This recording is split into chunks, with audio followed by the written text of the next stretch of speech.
Mais uma vez, a paz do Senhor, bom dia para todos, um excelente feriado para todos os irmãos.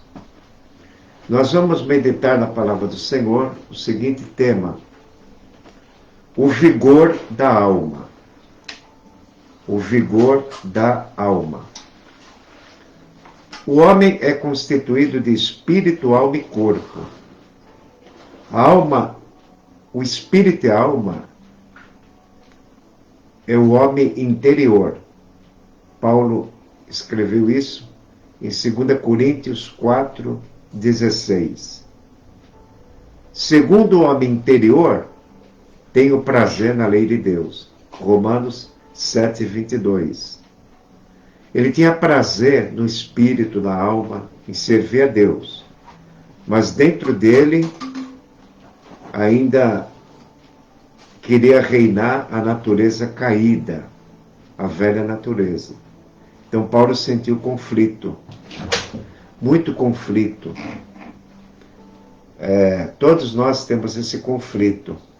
O cristão tem esse conflito e a fé não nos é dada duas vezes.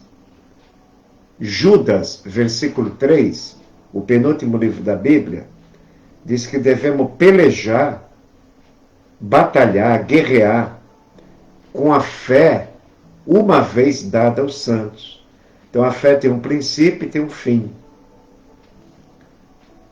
Se você está titubeando na fé, se você está perdendo o interesse e o prazer em Deus, tome cuidado, volta para a fé. O tema de hoje é o vigor da alma. Para nossa alma ser vigorosa, depende de um certo esforço, uma certa devoção entre você e Deus. Então nós vamos ler um capítulo de Isaías, apenas 3 versículos, até muito conhecidos para os leitores da Bíblia. Capítulo 55 de Isaías é um convite a procurar a salvação. Ó vós todos que tendes sede, vinde às águas, e os que não tendes dinheiro, vinde comprai, e comei, sim, vinde comprai sem dinheiro, vinho e leite. Por que gastais o dinheiro naquilo que não é pão? E o produto do vosso trabalho, naquilo que não pode satisfazer a alma? Ouve-me atentamente, comei o que é bom, e a vossa alma se deleite com a gordura. Inclinai os vossos ouvidos, e vinde a mim, ouvi, e a vossa alma viverá. Porque convosco farei um concerto perpétuo, darei, dando-vos as firmes beneficências de Davi. Oremos mais uma vez. Senhor, aqui está a tua palavra, que é espírito e vida. Abençoa ao pronunciar algo da tua palavra e ao escutar. Em nome de Jesus, precisamos da graça. Amém. Toda a Bíblia convida o homem à salvação, desde Gênesis. Deus fez uma pergunta a Adão. Adão, onde tu estás? Será que Deus não sabia onde ele estava? Essa pergunta de Deus despertou a consciência de Adão. Ele viu que estava nu e se escondeu. Deus não quer que a gente se esconda. Quando a pessoa se esconde, porque tem culpa. Jesus resolveu esse problema na cruz. Tirou a nossa culpa. Não se esconda de Jesus. Aqui é um convite de Deus através do profeta Isaías. Vós todos que tendes sede, vinde às águas. As águas da palavra de Deus, as águas vivas do Santo Evangelho, as águas cristalinas de uma corrente eterna que vem do trono de Deus. Vinde as águas, vocês que têm uma vida seca, uma vida sem graça, uma vida vazia, uma vida de vícios, uma vida de contenda, de briga, de confusão. Essa não é a vida que Deus nos criou. O pecado trouxe desavença, encrenca, confusão, doença e morte. Quando Adão escolheu o próprio caminho e abandonou o caminho de Deus, todos nós o imitamos. Alguém me disse um dia, irmão Augusto, se eu estivesse no lugar de Adão, eu não pecaria não. Será? Todos nós pecaríamos. Nós somos descendentes dele, Adão e Eva. De uma só geração fez todos os homens. Paulo pregou isso em Atenas. Atos 17, versículo 26. Somos sua geração. Geração de pecadores. Mas você já viu na Bíblia uma palavra que diz: Deus abençoará a geração dos justos? Tem a geração de pecadores e a geração dos justos. Quem é a geração dos justos? Aqueles que ouviram a palavra de Deus, receberam Jesus Cristo e foram por Deus justificados diante da lei. Nós quebramos a lei de Deus. Não importa a sua religião. A sua religião, a minha religião, a nossa religião, não pode consertar isso. Quebramos as leis. A Bíblia diz: quem tropeça num ponto é culpado de todos. Tiago 2, verso 10. Quebramos a lei de Deus. Não tem solução. Não tem mais jeito. Estamos derrotados e seremos destruídos. Era assim que nós estávamos. Mas ouvimos uma boa notícia. Jesus morreu no nosso lugar. Barrabás está livre. Jesus vai morrer no seu lugar. Irmãos, estamos livres. Jesus morreu no nosso lugar. Mas depois que a gente sabe dessa boa notícia, com o passar do tempo, nosso vigor, nossa alegria de um culto, a alegria da conversão, as maravilhas da palavra de Deus, vai ficando em segundo lugar. Deus não é mais o centro. Colocamos ele de lado. Hoje de manhã, estava estudando um salmo que me chamou a atenção. O Salmo 97 fala assim: o Senhor reina, alegre-se a terra. E no verso 2, escuridão está ao redor dele, obscuridade. Vou ler aqui para você o Salmo 97, versículo 2. Olha o que é colocar Deus em segundo plano. Nuvens, obscuridade estão ao redor dele. Justiça e juízo é a base do seu trono. Ao redor de Deus, fora de Deus, há trevas. João diz: nele não há treva nenhuma, mas fora dele tudo é escuridão. Então venha para ele, venha para a luz. Jesus é o caminho para a vida.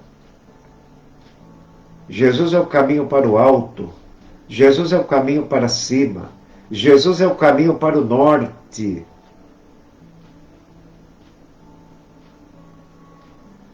Esses dias eu tive um sonho que eu estava me esforçando para sair da terra. Eu subia, mas ainda não era tempo. Eu estava querendo desligar da terra, mas ainda não era tempo. Gostoso aquele sonho, mas não era real. Acordei na terra ainda. Misericórdia. Nuvens, obscuridade estão ao redor dele. Fora de Deus há trevas. Fora de Deus há tristeza. Fora de Deus há contenda. Fora de Deus há insatisfação. Fora de Deus somos incompletos. Fora de Deus não há sentido. Fora de Deus não há esperança. Voltando para Isaías 55, ele faz um convite: vinde às águas, vinde comprar sem dinheiro. Você já viu comprar sem dinheiro? Que é de graça. E os que não tendes dinheiro, venham comprar sem preço, vinho e leite.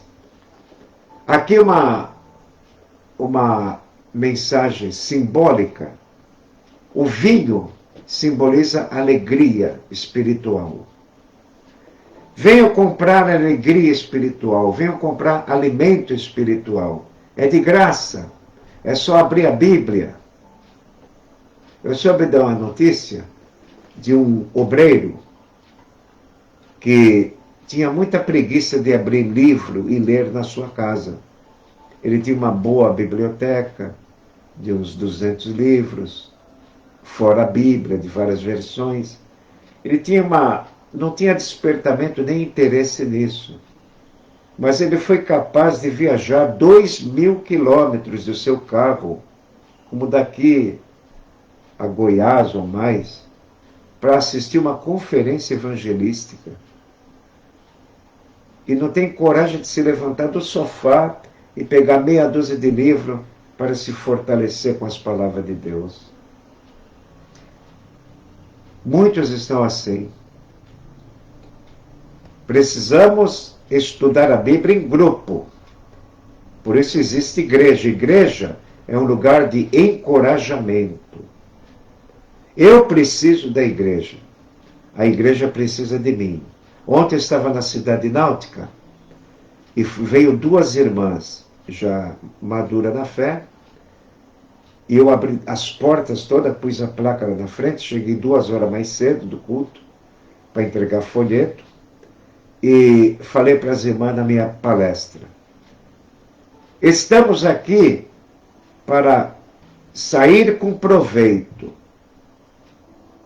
Tira os teus pés quando entrar na casa de Deus. Esquece problema, esquece outros interesses, se concentra no louvor, se concentra na oração.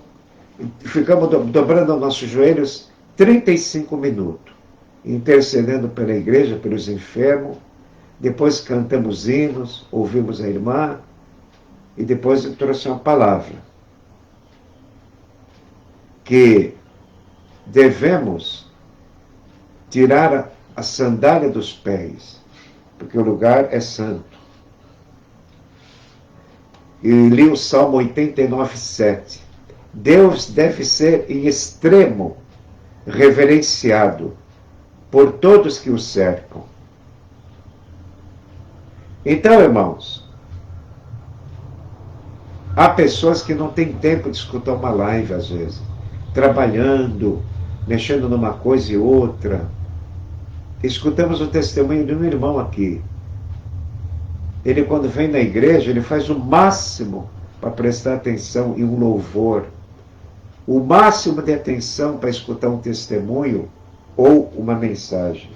Por quê? Porque temos que sair da igreja com proveito. Temos que sair da igreja com vinho, com leite.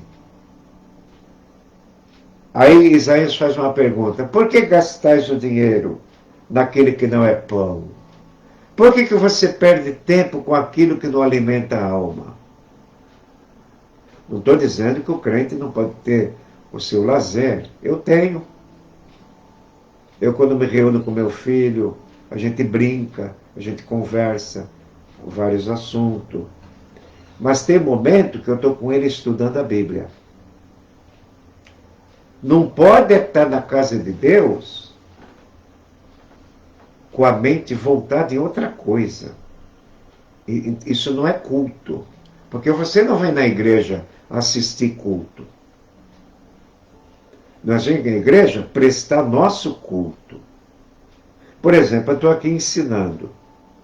Eu tive que orar para ensinar aqui. Porque isso aqui é um culto a Deus. O ensino é um culto a Deus. Um louvor que você cante é um culto a Deus. Por isso, meu irmão, minha irmã, ore antes de cantar. Ore antes de ensinar. Ore. Recebi uma mensagem de um obreiro esses dias. Um obreiro que mora na ponta da praia. Ele falou assim, para mim a mensagem: ao sair, ore. Quando chegar no seu destino, agradeça. Aleluia. Ao sair, ore. Quando chegar no seu destino, agradeça. Então não podemos esquecer de que Paulo diz a Timóteo: em primeiro lugar, faça-se oração. Aleluia. Por que gastais o dinheiro naquele que não é pão? Por que gastais o produto do vosso trabalho naquilo que não satisfaz? Agora a recomendação de Deus: ouve-me atentamente. Atenção e interesse. Por que muitas vezes um crente não tem interesse em ler a Bíblia e estudar? Porque falta atenção. Por exemplo, você está distraído, a multidão está distraída. Você chega no meio da multidão, atenção! O que vai acontecer? Todo mundo vai parar e olhar para você. Você está pedindo atenção para despertar interesse em alguém. Por que a pessoa não tem interesse no Evangelho? Porque não presta atenção no Evangelho. Aleluia. Temos que prestar atenção na letra de um louvor e não assistir um louvor, mas cultuar junto com o louvor. Às vezes, vou falar uma coisa aqui. Às vezes a mocidade canta um hino que eu não conheço, mas eu fico em espírito: Senhor, eu vou cantar mesmo sem conhecer, eu vou cantar junto com a mocidade. A mocidade está habituada com esse hino, está fervendo o coração. Meu coração ainda está frio nesse hino, porque eu não sei a letra. Mas vou cantar mesmo assim. É para Deus. Aleluia. Nada que façamos na igreja é para nós. Nada. Deus dá o tempo para nós, não dá? Dá. Quando você está almoçando, tomando um cafezinho, até conversando, é o tempo que Deus dá para nós, né? O tempo de família, o tempo de fazer uma compra, até ir na padaria comprar um pãozinho. É o tempo que Deus dá para nós, né? E como é que a gente dá tempo para Deus? Escutei aqui o testemunho do irmão Sérgio Passos. Fiquei muito comovido, o pai aqui do irmão Gabriel. Ele foi livrado de uma bala perdida, porque ele só vive orando. Andando e orando, andando e orando, andando e orando. Ele se deparou com uma cena de tiroteio perto da feira da Santos Dumont. Não sabia para onde ia, mas continuou orando. E Deus o livrou. É um testemunho. A gente precisa escutar testemunho do que Deus faz, né, irmão? Aleluia. Ouvi-me atentamente, comei o que é bom. Então Deus quer que a gente dê atenção à palavra e coma o que é bom que vem da palavra. E a vossa alma se deleite com a gordura. Qual é o tema da mensagem? O vigor da alma. Como é que a sua alma vai ter vigor se você não presta atenção na Bíblia?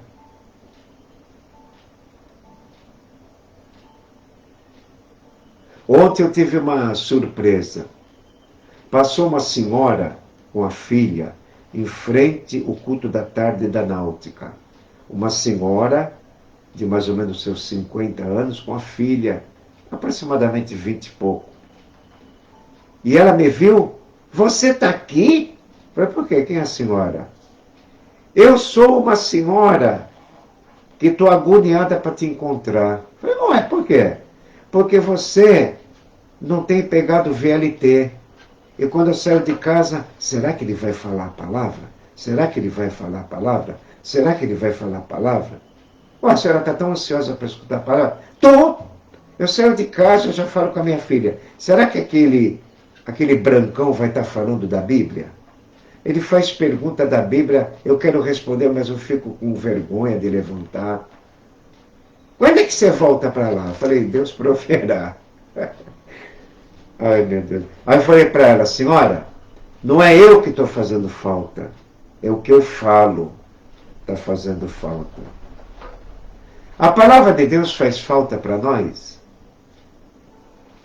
Faz. Faz falta. Porque quando você lê a Bíblia, irmão, você caminha com Jesus mais de perto. Como os discípulos de Emaús, quando Jesus falava, o coração deles estava aquecido. Jesus fala conosco quando a gente lê a Bíblia. A nossa espiritualidade aquece. Veja bem aqui. Ouvi-me atentamente, comei o que é bom, e a vossa alma se deleite com a gordura. Então a palavra de Deus, ela não tem sequidão, ela não tem monotonia, ela não é apática. A palavra de Deus não é seca. A palavra de Deus, ela tem gordura, ou fala, fartura espiritual. Né? Ela preenche, ela satisfaz o íntimo, em todos os sentidos. Porque é um mistério, eu não sei explicar isso aqui nesse ensino. Eu não sei explicar. Mas quanto mais você lê, mais você quer ler. Se deixar de ler, vai perdendo o apetite de ler. É mistério isso aí. Eu não sei como é que Deus opera na sua vida. Mas a palavra de Deus, ela é alimento. É muito forte, é como gordura. Inclinai os vossos ouvidos e vinde a mim. Olha lá, inclinai o ouvido. A criança já nasce inclinada ao pecado.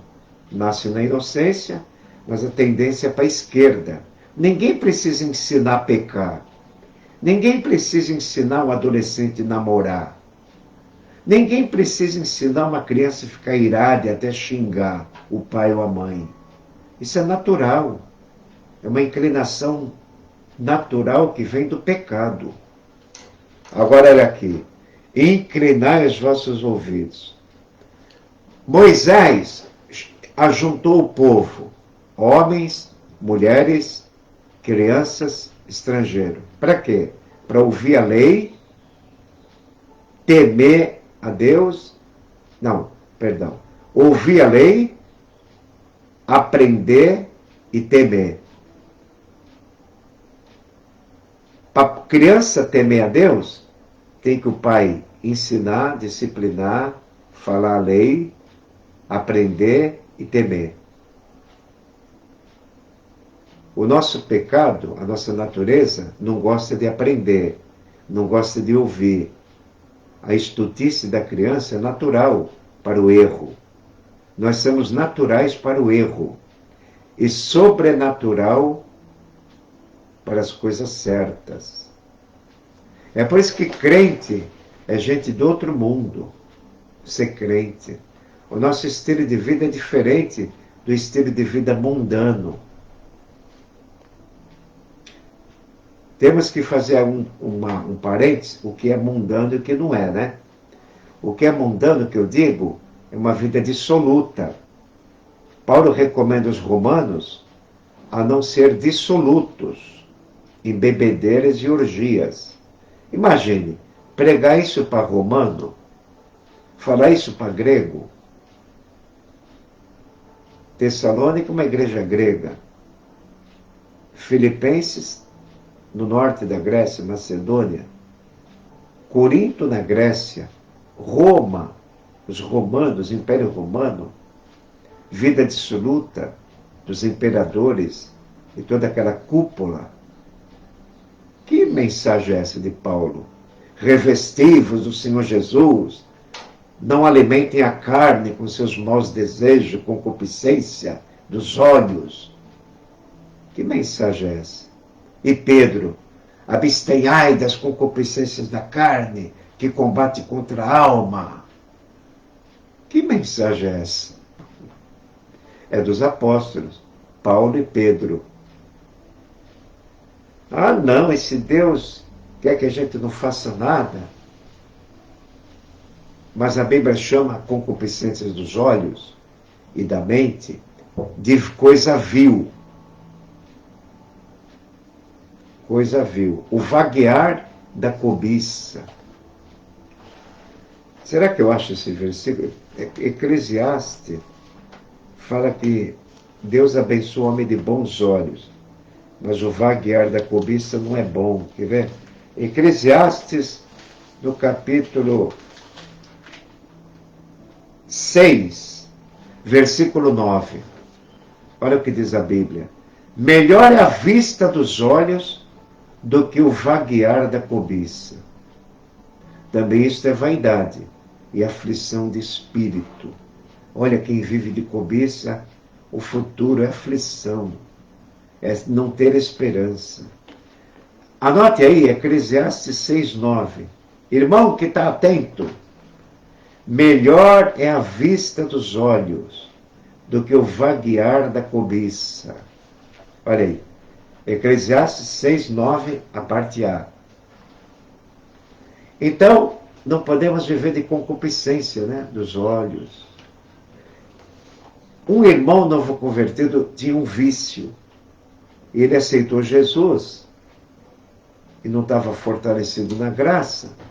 Ele tinha um vício. Ele ia para a rodoviária de qualquer cidade e se posicionava por 1 hora bebendo seu Guaraná. Já não bebia bebida alcoólica. Pedia uma Coca-Cola, um Guaraná e tirava 1 hora para um lazer vicioso. Ele ficava prostrado em determinado lugar onde passava pessoas para pregar o seu ônibus, vai e vem, ir de volta.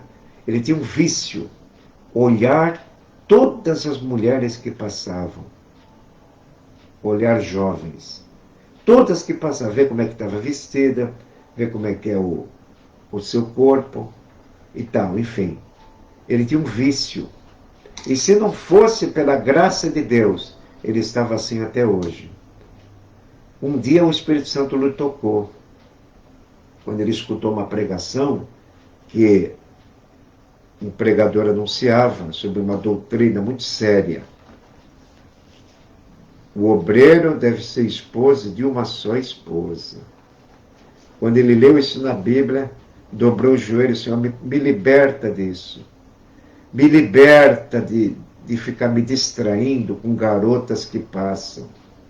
Ele não mexia com ninguém, ele não tinha atividade romântica com ninguém, apenas o vício de olhar, vício de olhar, vício de olhar, tudo que passa. E a graça de Deus o libertou. A graça de Deus nos liberta de tudo mal, irmão. Eu me lembro que o meu pai aceitou Jesus, ele me deu esse testemunho. Faz tempo, quando ele era novo convertido, meu pai se converteu, eu me converti com 24. Meu pai se converteu com mais ou menos 55 para 60. Ele falou, Agostinho, olha, Jesus, agora que somos crentes, tem que levar a vida a sério, hein? Não podemos olhar para as garotas. Eu era solteiro, mas meu pai falava isso. Jesus me libertou desses pensamentos de ficar olhando mulheres. Ele era católico, né? Tinha religião só, mas não tinha vida cristã. Mas aceitando Jesus, ele começou a ler a Bíblia e viu que a Bíblia é diferente dos padrões do mundo. A Bíblia é o padrão de Deus. Meu pai descobriu isso na leitura. Ele sempre fala para mim agora, viu? Não pode ficar olhando as menininhas bonitas por aí, com aquele sotaque português.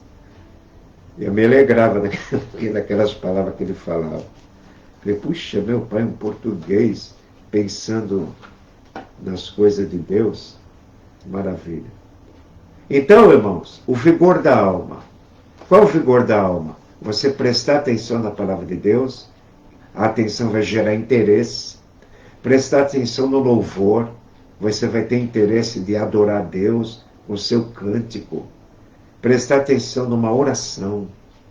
Não ore a esmo. Se você vai interceder, tira um período para interceder. Se você vai agradecer, tira um período só para agradecer. Nós temos que pegar o bom costume de dobrar o joelho. Acabar com esse vício de dobrar o joelho só para dormir e na hora de acordar. Uma oração muito corrida, muito rápida. Precisamos se libertar disso também. As pessoas do mundo sempre falam assim, eu tenho mais o que fazer do que ler a Bíblia. Eu tenho mais o que fazer do que orar.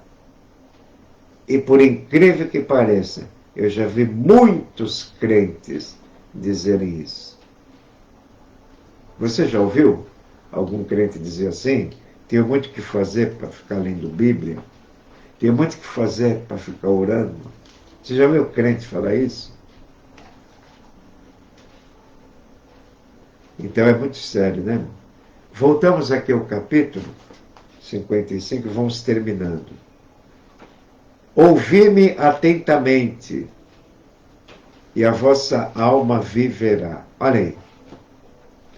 Para a nossa alma sobreviver, em meio a tantos desafios, tantas fraquezas no mundo, tanta atração, a agonia da carne que tem que lutar, incline os ouvidos às coisas de Deus, e a vossa alma viverá. Alcançamos vida eterna quando decidimos por Cristo, mas os desafios do dia a dia são grandes. Há muitas coisas, irmão, que perturbam a nossa fé. Há muitas coisas que sufocam a nossa fé. E para a tua fé ser vigorosa, para a sua alma ser alegre, vigorosa, alimente ela constantemente com a palavra de Deus. Amém? Senhor, tudo que está na tua palavra é para nosso ensino, para que, pela consolação das Escrituras, tenhamos esperança. Não foi por acaso que Isaías, o escrivão do rei Uzias, escreveu isso. Vinho e leite, gordura, inclinai o ouvido, vossa alma viverá. São coisas que o mundo não escuta. São coisas que as pessoas desconhecem. Mas nós, que um dia o Senhor nos chamou, nos alimentamos dessa palavra. Porque sem esse alimento, qualquer pastor enfraquece, qualquer evangelista murcha. Timóteo murchou pelas suas frequentes enfermidades no estômago. Timóteo pensou, meu Deus, Paulo mandando eu persistir em ler, me dedicar à leitura, eu sou jovem, ele mandando eu fugir dos desejos da mocidade, que Paulo é esse? Mas Paulo amava Timóteo, Senhor. Tu nos ama, por isso que tu quer que nós nos separemos do pecado. Senhor, revigora a nossa alma, todos nós, que vamos compartilhar essa mensagem que estamos ouvindo nesse feriado. Se tem alguém ouvindo essa palavra, toca na alma, toca na mente, toca no espírito, toca no corpo e cura as enfermidades. Dá-nos vitória nesse dia, na nossa vida espiritual. Em nome de Jesus. Amém.